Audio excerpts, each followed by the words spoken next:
Buenos días a todos. Para mí es un placer estar aquí. Agradezco muchísimo la invitación, porque venir a Asturias es como estar en mi casa. De hecho, estaba haciendo memoria, es la tercera vez este mes que vengo a Asturias, o sea que la he hecho mucho de menos.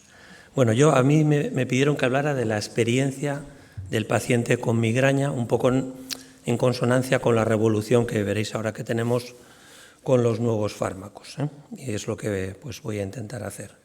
Pero dejarme que empiece, primero os tengo que contar cómo impacta la migraña en el individuo que la sufre, 1, 2 retacitos de lo que es la migraña, y 3 ya nos vamos a meter un poco al lío de los nuevos fármacos. Fijaos que en las oleadas que hace la Organización Mundial de la Salud cada pocos años y que se publican en el Lancet, una de las mejores revistas, fijaos que la migraña siempre sale entre los primeros diagnósticos que más incapacitan la calidad de vida diaria de los pacientes. No mata, pero destruye la calidad de la vida de los pacientes que la padecen, Fijaos que es la segunda causa de incapacidad neurológica y es la primera en mujeres de alrededor o de menos de 50 años. Fijaos, si nos vamos a la migraña crónica, entendemos por ella que el paciente que sufre migraña crónica tiene más días dolor que sin dolor al mes. Tienes que tener mínimo 15 días de dolor al mes. Fijaos, el 5% de las mujeres de esta región cumplen criterios de migraña crónica durante años. ¿Qué sería de esta enfermedad? Yo siempre lo digo, si fuera de hombres. Pero bueno, me diréis, hombre, la migraña crónica a lo mejor, bueno. Vamos a ver un caso, esta diapositiva se la pongo yo todos los años a los estudiantes en la facultad al principio de las clases. Vamos a ver un caso de migraña flojo, suave, ligero. Mirad, imaginemos que es una mujer que tiene una frecuencia de crisis de 2 al mes, la media son 4 en los migrañosos, que le dure solo un día, puede durar entre 1 y 3 días. Bueno, a los 40 años, si ha empezado a los 20 años, que empieza antes, o sea, por eso digo, esto es todo mirado con flojo, habrá estado más de 400 días a los 40 años en cama o inutilizada para su trabajo, cambiando turnos, porque no puede trabajar debido a la migraña. ¿Conocéis muchas enfermedades que a los 40 años a una mujer la quiten más de un año de vida? Las hay, por desgracia, pero pocas, ¿vale? Y además la migraña es muy cara, es muy cara para el paciente. Sin tener en cuenta los gastos indirectos. En gastos directos en nuestro país, lo veis ahí, tener una migraña normal te cuesta 1.000 euros casi al año y una migraña crónica prácticamente 3.000. Y esto hay que tenerlo en cuenta, lo veréis al final, a la hora de tener en cuenta lo que cuestan estas medicinas, Bueno, mirad, solo voy a hablar, porque no tengo tiempo, del tratamiento preventivo. Tratamiento preventivo es el que damos todos los días a nuestros pacientes o nuestras pacientes con migraña porque tienen crisis muy frecuentes, Y esto es lo que hacemos hasta ahora, lo que hacemos todavía hasta ahora. Empezamos con beta bloqueantes, si va mal topiramato, si va mal flunaricina, si va mal ácido valproico y si va mal toxina botulínica, Este es el protocolo que tenemos de la Sociedad Española de Neurología, como veis, de hace 4 años. ¿Qué problema tenemos con este protocolo? Mirad, ninguno de estos fármacos son específicos para la migraña. Todos se vio que eran eficaces en la migraña por serendipia. Si el paciente le pone topiramato o ácido valproico, te va a la consulta y dice, doctor, me he equivocado, se ha equivocado. Esto es un epiléptico, antiepiléptico. Si le das un beta bloqueante, dices, esto es para el corazón, Ninguno se descubrieron, digamos, para la migraña, ¿vale? Segundo, son eficaces, pero son eficaces en aproximadamente la mitad, un poco menos, de los pacientes, como demuestran los ensayos clínicos. Y al menos 1/3 tienen efectos secundarios. Es verdad que la mayoría no son graves, pero una mujer, imaginaos, de 40 a 45 años, pues que la engordes, todos estos fármacos engordan, menos el topiramato, que las deprimas, casi todos tienen un efecto secundario que te bajan la moral. Bueno, pues no es una buena noticia. Quiero decir que son útiles, lo veréis al final, siguen siendo útiles, pero son fármacos que en muchas pacientes tienen problemas, Este es el panorama actual y todo se ha revolucionado en los últimos 10 años porque el conocimiento de la migraña ha experimentado un boom total. Sabemos que para que uno tenga una crisis de migraña se tiene que activar una cosa que se llama el sistema trigémino vascular, que no voy a explicar qué es. Y este sistema trigémino vascular libera determinados péptidos, ¿vale?, que lo que hacen es que inflaman y dilatan las arterias que recubren el cerebro, y eso es lo que es responsable del dolor pulsátil que tienen estos pacientes. No voy a enrollarme, lo que sabemos ahora, fijaos, es que la migraña en muchos pacientes o muchas pacientes es un trastorno CGRP, que es uno de estos péptidos dependiente. La mayoría de las chicas que tienen migraña lo que tienen es una liberación brutal en el seno de la crisis de un péptido que produce dolor que se llama el CGRP. Bueno, como estamos en Asturias, dejarme que no me voy a resistir.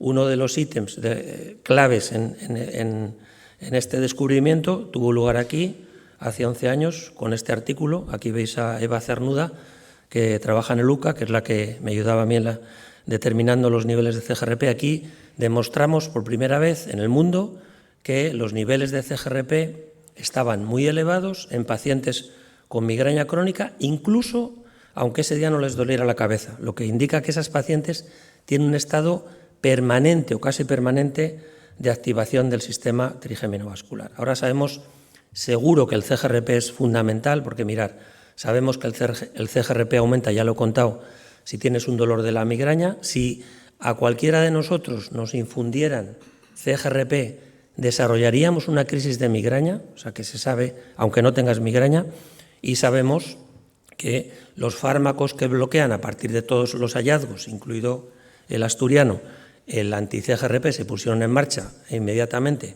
muchos ensayos, pues son muy eficaces en la migraña. Sabéis que hoy día, si conocemos el culpable, una molécula, esto pasa en cáncer todos los días, un antígeno, podemos desarrollar fármacos, auténticos misiles, anticuerpos monoclonales, en este caso, dedicados a anular el CGRP, ¿vale? Ahora tenemos no solo anticuerpos monoclonales, sino que justo ahora mismo, se acaban de aprobar en nuestro país lo que se llaman los nuevos gepantes, que son fármacos que antagonizan el CGRP, pero también por vía oral. No os voy a contar esta diapositiva, no os preocupéis, pero bueno, que sepáis simplemente que hay 4 anticuerpos anti-CGRP, se ve el ratón, ¿no? ¿O sí? Bueno, mirad, hay un fármaco que se llama Erenumab, que está aquí a la derecha, que es distinto a todos los demás, ¿no?, porque es el único que va dirigido frente al receptor del CGRP, ¿no?, y no toca la amilina. No os voy a dar una charla. Los otros 3 que hay comparten el mismo mecanismo, ¿no? Por tanto, hay 2 grandes grupos de estos anticuerpos, aunque veis que las moléculas de cada uno de ellos, lo veis arriba, no sé si se ve aquí, sí, es que yo no lo veo, son distintas, o sea que no son necesariamente iguales, ¿vale? Y eso es un mensaje que quiero dejar aquí, ya veréis para qué, ¿no? Veis que se administran por vía subcutánea, menos Eptinezumab, el más reciente, que es intravenoso, y los podemos administrar bien mensual, a veces incluso trimestralmente. Es muy útil un estudiante que hace la carrera en Madrid, que en septiembre lo pinchas y hasta Navidades que vuelve, pues no hace falta que lo vuelvas a pinchar. No os voy a contar los resultados en detalle, simplemente decir que, mirad, en España solamente los podemos usar en pacientes que tengan migraña crónica y que no hayan respondido al menos a 3 como mínimo de los fármacos que he puesto antes, esa cadena, incluido a toxina botulínica. Bueno, eso nos lleva a las dosis y el tiempo adecuado. Eso nos lleva como mínimo 1 año. Ahora poneros en el lugar, luego os va a hablar Beatriz, del paciente. Bueno, pues incluso en esos enfermos que son lo peor de cada casa, son eficaces en al menos el 60%. En todo tipo de migrañas, sin aura, igual. Y la gran sorpresa, para mí fue una sorpresa de estos fármacos, es que se toleran muy bien. En todos los ensayos no ha habido efectos secundarios graves, no estoy haciendo propaganda, es la realidad, 1 y 2, no se separan nunca del placebo. Son fármacos que se toleran perfectamente. Hay que pincharse todos los meses, bueno, subcutáneo, ese muchas veces es el único problema que tienen estos enfermos. Bueno, nosotros en Valdecilla hemos ido trabajando mucho en esto. Fijaos, desde que vinieron los anticuerpos, llevamos 5 años con ellos, sabemos que no ha habido ninguna sorpresa en efectos secundarios. Aquí demostramos, bueno, no sé si... fijaos, aquí volvimos a demostrar, estos son controles sanos, ¿no?, antes de los anticuerpos, gente que tenía migraña crónica antes de los anticuerpos, y fijaos, como ya a los 15 días y al mes 3, después de estos anticuerpos, de la inyección de estos anticuerpos, los niveles de CGRP en la sangre se normalizaban. Y esto se correlacionaba con la respuesta, que no voy a entrar a ello, a estos fármacos. Me diréis, bueno, ¿y esto es mejor que lo que tenemos?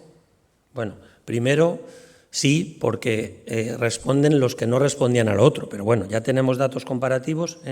Fijaos, os voy a mostrar 2 ensayos. Este se ha hecho en Alemania. Este es uno de estos fármacos, Erenumab, el que os decía, que es un poco especial, que va dirigido al receptor, y este es topiramato, y esto es la gente que seguía en el ensayo clínico a los 2 años, fijaos, con Erenumab, frente a la gente que seguía, que abandonaba el ensayo clínico, frente a la gente que abandonaba con topiramato, 4 veces más. También, y este es un estudio que se acaba de publicar en JAMA, ¿no?, el Erenumab de nuevo, fijaos, los pacientes que estaban contentos versus la mejor medicación del tratamiento preventivo que os he comentado.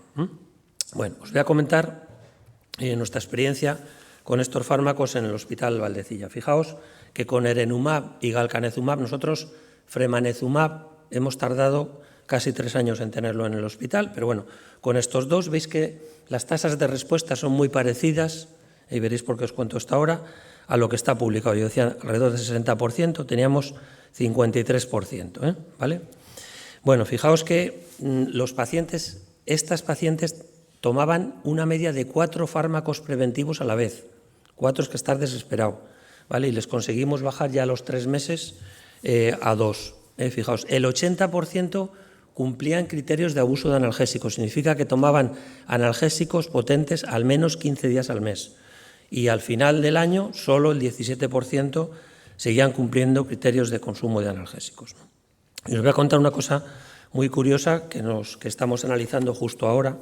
Como digo, el siguiente, Fremanezumab, en mi hospital, no lo tuvimos hasta el 2022, casi 3 años después que los otros. Y Eptinezumab, el endovenoso, lo he puesto entre comillas porque lo podemos usar, pero con restricciones. Bueno, fijaos, ¿qué ha pasado con Fremanezumab? Que es los pacientes que no habían respondido a 2, algunos les hemos puesto el tercero, ¿vale? Bueno, pues fijaos que prácticamente el 10% de los pacientes solo respondieron a este fármaco. Mensaje, que las posibilidades que tienes de, si has utilizado 2 anticuerpos, uno con un mecanismo, Erenumab y Galcanezumab, diferente, meter un tercero no tiene sentido. O sea, no tenemos tampoco que obsesionarnos con darle todo, yo no estoy diciendo aquí, a todos los pacientes. Hay que hacerlo con sentido común. Pero fijaos, otro dato, solo voy a comentar esto de los monoclonales. Fijaos, los pacientes que no respondían, de todos, fijaos qué tiempo de evolución de migraña crónica tenían, 13 años. Los pacientes que respondían tenían una media de no llega a 7 años. Mensaje, si tardas mucho en tratar a los enfermos, la respuesta, si llevas 15 años en situación de migraña crónica, va a ser muy difícil pues que respondas, ¿no? Y nada, unas palabras finales de lo que nos viene ahora, que es lo que se acaba de aprobar, que es lo mismo, el mismo mecanismo, pero por vía oral. Viene una saga nueva de fármacos, que hay 2 en nuestro país ya aprobados, Rimegepante y Atogepante. Son fármacos que también bloquean el CGRP, ¿vale? Fijaos, son un poco distintos. Rimegepante se usa cada 2 días por vía oral, Atogepante todos los días, y Rimegepante se usa como tratamiento sintomático de la crisis y también como tratamiento preventivo, pero solo está demostrado su eficacia en pacientes con migrañas entre 8 y 14 días al mes, no en migraña crónica. Atogepante tiene un desarrollo mucho más completo en este sentido y se puede dar a cualquier paciente que tenga crisis de migraña frecuente. Como estamos en un meeting de experiencia de pacientes, os voy a enseñar el primer caso tratado con rimegepant en mi hospital, ya tenemos más, de forma sintomática, que no he entrado en eso del ataque. Y al primer caso, ¿a quién se lo pones? Pues a los que tienes al lado, ¿no?, que están desesperados. Cuando salió rimegepant, yo tenía una residente, ¿no?, bueno, no, una junta ya joven, de 32 años de edad, que tenía unas crisis de migraña episódica horrorosas cada vez que salía de guardia. Los triptanes, que son el medicamento de elección y siguen siendo, le hacían bastante efecto, pero tenía bastantes efectos secundarios, muchas náuseas, se tenía que meter en la cama un día perdido después de la guardia, y le puse rimegepant, que en España se llama Vidura, para que os suena, y en hora y media, este es el WhatsApp que me puso, como es una compañera, me he quedado sin dolor, con 0 náuseas y mareo. No me lo creo, Julio me decía. Como decía, el otro fármaco, que es atogepant, tiene un desarrollo más completo porque le puedes dar en cualquier tipo de migraña, eso también lo tenemos que tener en cuenta. Bueno, ¿cuáles son las diferencias para los gestores de las farmacias de estos dos fármacos en la práctica? Fijaos, entre los monoclonales y los gepantes. El mecanismo de acción final es el mismo, se carga en el CGRP, ¿vale? Pero fijaos que es diferente. Los gepantes tienen una vida media mucho más corta, por tanto son útiles como tratamiento también sintomático, y tienen otra ventaja, como tiene esta vida media mucho más corta, ¿vale?, pues se limpian rápidamente. Si estás tratando a una chica que se quiere quedar embarazada o que está en edad fértil, los anticuerpos monoclonales tienen vida media de 1 mes. Y sabéis que los fármacos no se eliminan hasta pasado 5 vidas medias. Si se te queda embarazada o se te quiere quedar embarazada, es un problemón darle anticuerpos monoclonales. Por contra, los gepantes tienen un problema, y es que se metabolizan, cosa que no hacen los monoclonales. Entonces, en un paciente o una paciente que tomen varias pastillas de lo que sea, pues es mejor ir a un anticuerpo monoclonal. Como veis, cada uno tiene sus cosas, y lo ideal sería, ya que tenemos fármacos específicos, poder hacer un traje a medida. Bueno, todos estos datos, estoy acabando, todos estos datos han hecho que la European Headache Federation pues haya sacado estas guías diciendo que estos fármacos deberían ser, fijaos, que esto es importante, pone el artículo en inglés, aquí no pone él, no, dice, que se podrían utilizar, y luego voy a poner un ejemplo, en algunos pacientes ya de primera línea. No estoy diciendo usarlo a todos, pero en algunos casos, éticamente, se deberían poder utilizar, ¿vale? Y lo mismo exactamente acaba de sacar la American Headache Society, que dice que exactamente lo mismo, que deberían, junto con los otros fármacos, que siguen siendo útiles en muchas pacientes, ¿vale?, poderse utilizar como primera línea. Os voy a poner un caso real que me ha pasado esta semana en la consulta. Fijaos, esta es una chica de 24 años que estudia un máster, estudiando mucho, con migrañas frecuentes. No responde a un beta bloqueante, con flunaricina ha engordado 3 kilos ya el primer mes y encima se ha deprimido. Las opciones, según el protocolo que tenemos ahora, obligatorias, le tengo que poner topiramato. Está estudiando. Topiramato te baja la capacidad mental. Los americanos lo llaman dopamax, porque estás como drogado. A una chica que está con el máster o que está de exámenes, ponerle topamax y encima está deprimida, que también les deprime, pues éticamente de verdad no te vas a casa muy contento. El ácido valproico, no os voy a repetir los efectos secundarios que tiene, casi está denostado, sabéis ahora, hasta para los padres, o sea que no para solo las pacientes, ¿no? Y poner 24 años a una cría, poner botox con 24 años, tiene efectos estéticos muy, muy significativos. O sea que este es un caso donde si le pudiéramos poner un anti-CGRP sería una maravilla. No podemos en este momento, tenemos que seguirla castigando. Pero es que además, mirad, hay inequidad. Fijaos, esto es el número de monoclonales, los gepantes están apareciendo ahora, que tenemos en las provincias, lo he puesto solo en el norte, bueno, para no liarme, pero bueno, yo creo que eso lo podéis ver, no hace falta que os lo explique. Que uno viva en un sitio, no estoy criticando ahora Asturias, o sea, que el tratamiento de su migraña dependa de que vivas unos kilómetros a un lado o unos a otro, pues cuesta un poco, cuando uno se va a la consulta a casa de la consulta, cuesta un poco entenderlo, ¿eh? Hay una clara inequidad, entonces nos deberíamos poner todos de acuerdo. Otro problema que hay es, mirad, nosotros tenemos ahora 500 pacientes en tratamiento con monoclonales. Nos obligan a verlo cada 3 meses, a hacerles una serie de test, subirlos a la web. Imaginaos cómo tenemos las consultas en este momento en cualquier servicio de neurología. Y lo vuelve a repetir farmacia, cuando son pacientes que están asintomáticos en muchas ocasiones, que se tienen que pedir un día para ir a la consulta a rellenar los test y a recoger el fármaco al hospital. Imaginaos, vosotros todos los de aquí trabajamos, que cada 3 meses, aunque estuvieras bien, tuvieras que ir a pasar 2 chequeos. ¿De acuerdo? Entonces yo creo que eso se llama ineficiencia. Y esta es lo último que os quería comentar. Si alguno queréis saber mi opinión sincera, la he publicado hace 15 o 20 días en este tema, en Redacción Médica, este artículo de opinión, que además está accesible, con que pongáis mi nombre lo encontráis. Y estas son un poco las reflexiones, algunas de las que hago en el artículo. Yo creo que es difícil asumir tener que esperar un año para poder tratar a todos los pacientes con migraña con estos fármacos específicos. Lo vais a oír ahora además, ¿vale? La solución, sobre todo con los nuevos orales, yo creo, a ver, si con los anticuerpos tiene algún sentido, porque hay que almacenarlos, tenerlos en frío, son fármacos de una producción y una fabricación cara, bueno, estamos de acuerdo, pero las pastillas, tenerlas en farmacia hospitalaria, no tiene ningún sentido, porque solo los ricos, porque también se pueden comprar en la farmacia a 450 € el mes, no sé si lo sabéis, o los muy pocos que acceden a un neurólogo experto en cefaleas, y si nos obligan a revisar a los pacientes cada 3 meses, no vamos a poder visitar a muchos pacientes, pues lo van a recibir.